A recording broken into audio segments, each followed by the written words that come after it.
동쪽 숲 쉼터입니다.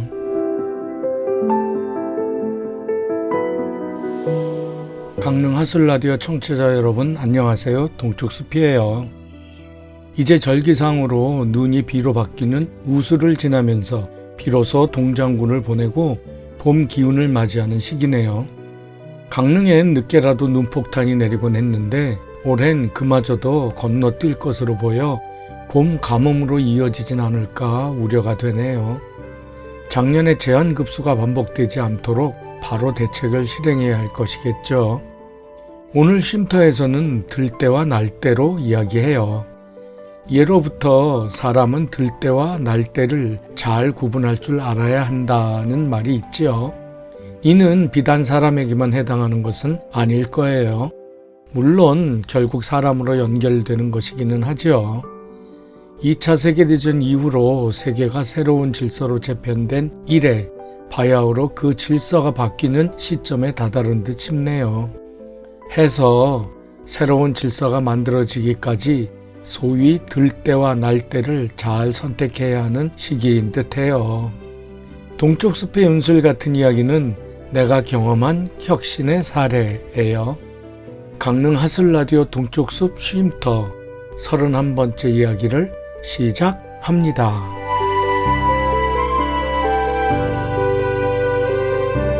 제2차 세계대전은 1939년 9월 1일 나치 독일의 폴란드를 침공하면서 시작되었고 1945년 9월 2일 일본의 항복으로 총 6년간 이어진 대규모 전쟁으로 끝이 나네요.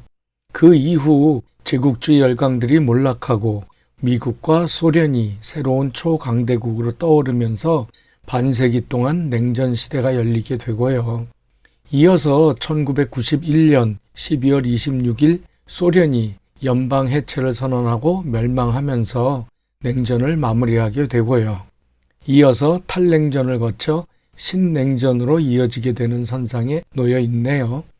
그런데 최근 우리가 느끼고 있는 세계의 정세는 진영 논리가 완전 상실된 각자 도생의 국면에 직면하고 있다는 것이죠.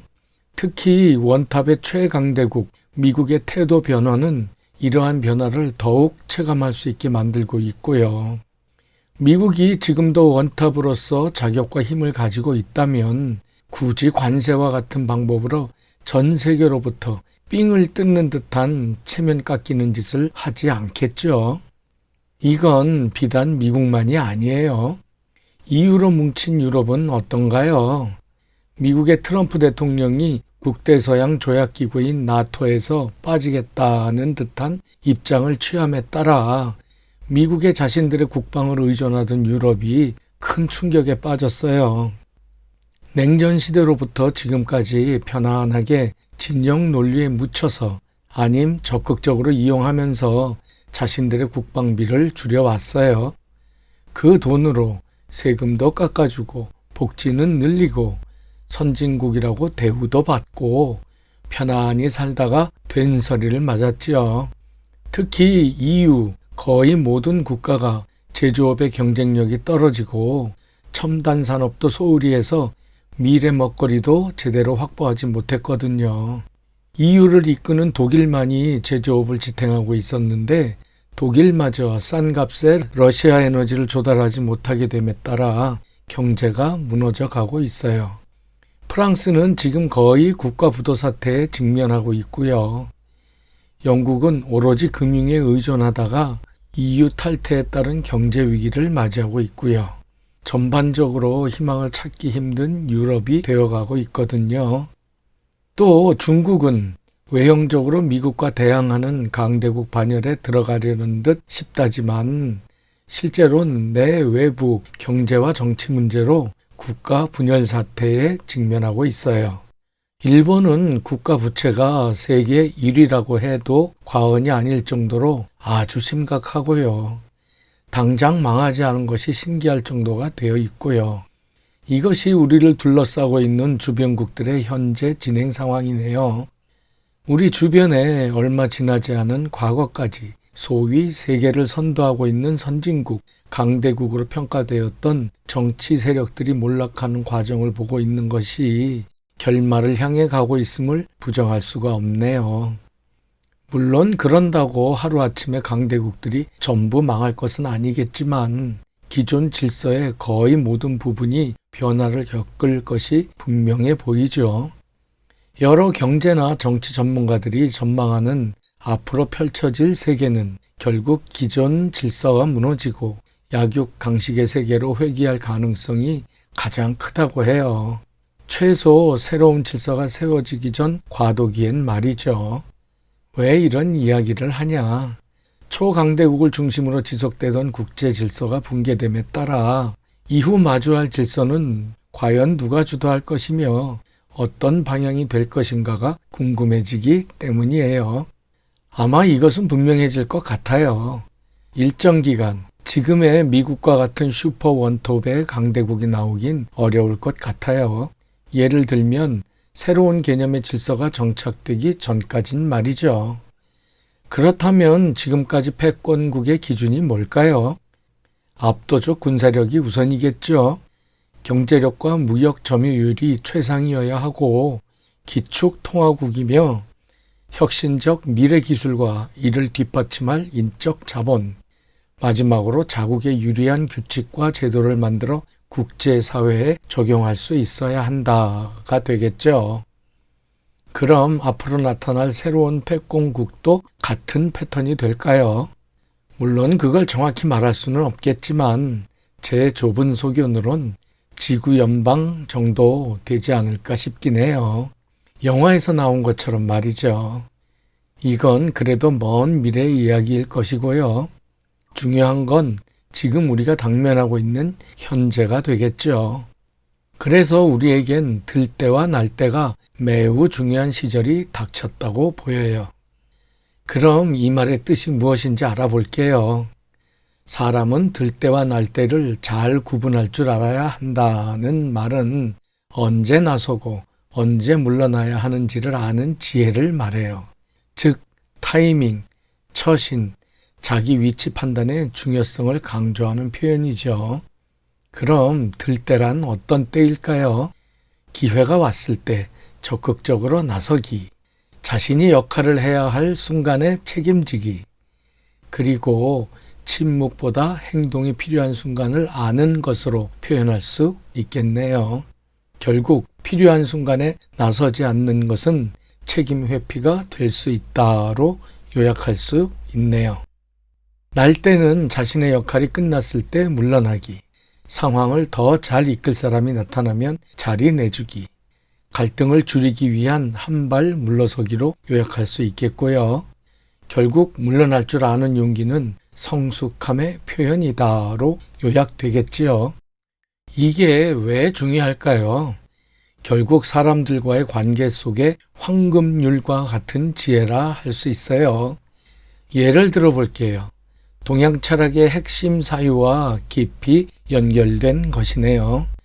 동양 사상은 공통적으로 언제 나아가고 언제 물러나야 하는지를 인간의 성숙함과 도의 실천으로 본대요. 주역은 한마디로 때를 아는 지혜라고 해요. 결국 때를 거스르면 화가 생긴다. 공자께서는 시의와 중용으로 상황에 맞는 행동과 지나치지 않음이 핵심이겠고요.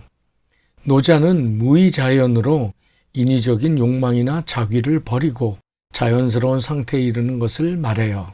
성공 후 물러남을 최고의 지혜로 본다고 해요. 장자도 인위를 벗어던진 절대 자유를 추구하는 것으로 결국 현실의 쓸모나 성공에 얽매이지 않은 정신적 해방을 추구하는 것이네요. 어떠세요? 들 때와 날 때를 잘 아는 지혜는 공동체는 물론 개인에게도 매우 유익한 것임이 확실하겠지요. 왜 이것이 지금 우리에게 중요한 것으로 여겨질까요? 바로 새로운 개념으로 세계를 선도할 가능성이 높아진 나라 중 가장 유력한 후보로 우리나라가 포함되기 때문이네요. 이렇게 평가하는 것이 오로지 국뽕 때문일까요? 아니죠. 예를 들어 볼게요. 가장 최근 뉴스로 대한민국 국민이 노벨 평화상 후보로 추천된 것이 있어요. 세계의 석학들께서 대한민국의 민주 역량을 아주 높이 평가하신 거죠. 경제적으로는 AI 시대는 메모리 반도체 세상이라 해도 과히 틀린 말은 아니죠. 바로 메모리 반도체 절대 강자가 우리예요. 첨단 전자제품은 덤이고요. 더불어 국방력에 있어서도 세계 5, 6위로 핵을 보유하지 않고도 최상위권에 위치하고 있어요. 문화적 측면에서도 K-팝, K-영화, 드라마, 전통을 포함한 예술적 측면과 K-푸드로 식문화도 널리 퍼지고 있고요. 이외에도 첨단 기술 분야에도 독보적 위치에 있지요. 제 생각에 새 시대를 선도할 국가의 잠재력으로 가장 중요하다 느끼는 것이 바로 치안을 포함한 상향된 국민의식이라 할 것이네요. 새로운 질서는 지금까지의 강압적이고 이해 타산이 최우선되는 것에서 탈피해서 같이 동반 성장이 기본이 될 것이어야 하기 때문이죠. 지금까지 우리가 겪은 온갖 고초와 불합리한 것들을 긍정적 팩터로 승화시킨 뛰어난 민족이기 때문이기에 정문화와 나눔문화 등 함께하는 우리 공동체로 고스란히 드러나기 때문이겠죠. 전 정권의 3년을 겪으면서 근대 이후 우리나라 역사상 가장 바닥을 친 것의 극복을 통해 새 시대가 열렸다고 보여요. 새 시대엔 새로운 기준이 필요하기에 들때와 날때를 구분하는 지혜가 꼭 필요하겠죠. 이어서 동쪽 숲의 윤슬 같은 이야기가 이어집니다. 동쪽 숲의 윤슬 같은 이야기, 내가 경험한 혁신의 사례. 동쪽 숲의 윤슬 같은 이야기는 내가 경험한 혁신의 사례로 이야기한다. 이것은 내가 어린 나이인 초등학교 6학년 시절인 1970년에 경험한 것인데 그 어린 나이에도 큰 변화로 느낀 기억으로 남아있다. 바로 가톨릭 교회의 전례인 미사에 대한 이야기다. 특정 종교를 홍보하고자 하는 목적이 우선은 아님을 미리 밝혀둔다. 단지 내 삶에서 혁신이라 불릴 만큼 큰 변화를 느낀 것이기에 이야기한다. 잠깐 이 경험의 역사를 서술하면 이런 혁신의 중심엔 1962년부터 1965년까지 가톨릭의 중심인 바티칸에서 개최된 제2차 바티칸 공의회가 있다. 여기엔 교황 요한 23세가 공의회의 목표로 내세운 단어로 아조르나멘토가 있다. 이탈리아어로 최신화, 현대화, 쇄신을 뜻한다. 전통을 유지하면서 시대 변화에 맞춰 교회를 개혁하자는 의미로 쓰였다. 이곳에서 결정된 사항은 구체화 기간을 거쳐 우리나라엔 1970년부터 적용되기 시작했다. 혁신된 결과를 요약하면 첫째, 전례인 미사와 관련된 것이다. 미사를 라틴어 중심에서 각국 언어 사용을 허용했다. 성경 낭독과 공동 기도가 확대되어 미사가 보는 의식에서 함께 참여하는 미사로 변화했다. 사실 이것이 내가 느끼게 된 직접적인 혁신의 결과물이었다. 우선 미사를 집전하던 신부님은 혁신 전엔 앞에 십자가를 바라보며 미사를 집전했다. 그러니까 신자들 입장에선 신부님의 뒷꼭지를 보며 미사에 참여했다. 이것이 바뀌었다. 어떻게? 십자가를 등지고 신자들과 마주보게 되었다. 가장 큰 변화였다. 그리고 상당 부분이 라틴어로 진행되던 것이 모조리 우리말로 전환된 것이다. 지금도 기억에 남는 것이 성가였다. 예를 들면 지금 가톨릭 성가 83번 주 찬미하라가 있다. 핸델의 곡에 시편 117편을 붙인 곡인데 공의회 전엔 라틴어로 불렀다. 지금도 라틴어 가사가 기억난다. 라우다테 도미눔 옴네스 젠테스. 이것이 지금은 주 찬미하라 모든 민족들아로 바뀌었다. 당연히 라틴어는 무슨 의미인 줄도 모르고 불렀다. 특히 이때부터 평신도란 말이 새로 등장하면서 역할이 강조되어 평신도 사도직이란 말까지 나왔다. 눈에 띄게 달라진 건 성경 말씀을 읽는 독서를 평신도들이 낭독하기 시작했다. 미사의 상당 부분이 신부님의 읽음에서 신자들과의 공동 기도로 변화했다. 또 다른 기독교 교파와의 협력과 심지어 다른 종교, 예를 들면 이슬람교, 불교 등과의 교류 등이 지향되었다. 대립에서 대화로 전환이 된 것이다. 또 눈에 띄는 것이 현대 사회 참여 확대가 되겠다. 인권, 평화, 정의 문제에 적극적으로 목소리를 낸다는 것이다. 바로 여기서 해방신학이 태동했고 우리나라의 경우 정의구현사재단이 발족하고 독재에 대항할 토대가 마련된 것이다. 실제로 부처님 오신 날에 축하 메시지를 성당의 현수막으로 걸고 성탄 때 불교에서 축하 화환을 보내신다. 우리나라에선 종교 간 반목하는 것이 없어 분쟁이 없는 지구상 몇 안 되는 나라이다. 이것이 내겐 어린 나이에도 매우 큰 변화로 느껴진 내 삶의 기억이다. 그 이후로 큰 변화로 느낀 것엔 의료보험이 있었다. 의료보험 시행 후 갑자기 동네 병원에 환자들이 폭발적으로 늘어서 진료에 애를 먹었던 기억이 있다. 그리고 중학교와 고등학교 무시험이 또 다른 혁신으로 내겐 매우 크게 다가왔다.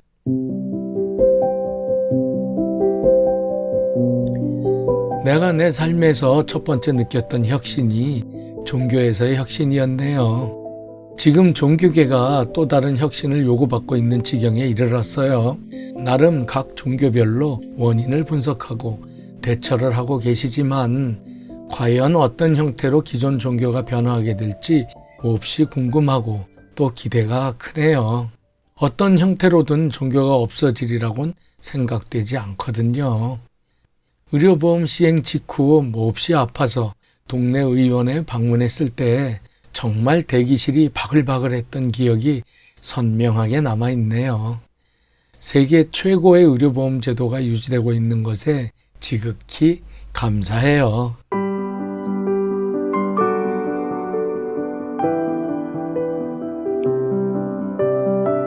여러분은 집단 지성의 힘을 믿고 계시나요?